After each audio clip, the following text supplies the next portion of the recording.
If you want websites to work properly in Google Chrome, enabling JavaScript is one of the most important settings you can turn on. JavaScript powers interactive features on many websites, from buttons and forms to videos, menus, and live updates.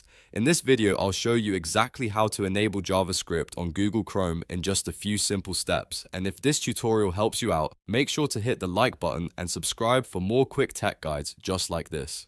Alright, let's jump right in. First, open Google Chrome on your computer.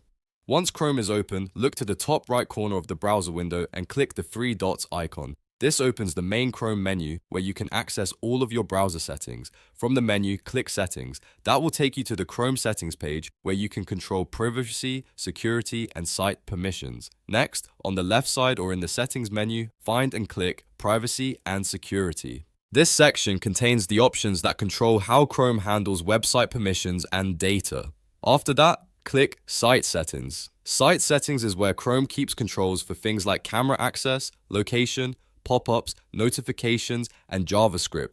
Now scroll down until you see JavaScript. Click on it to open the JavaScript permissions page. Here you'll see the main option that controls whether websites can run JavaScript in your browser. To turn it on, select Sites can use JavaScript. Once that option is selected, JavaScript is enabled in Google Chrome, and websites should start loading interactive content properly. If a site was giving you trouble before, refresh the page and try it again now that JavaScript is turned on. That's all there is to it. You've successfully enabled JavaScript on Google Chrome. If this video helped, please give it a thumbs up, subscribe to the channel, and turn on notifications so you don't miss the next easy tutorial. Thanks for watching, and I'll see you in the next one.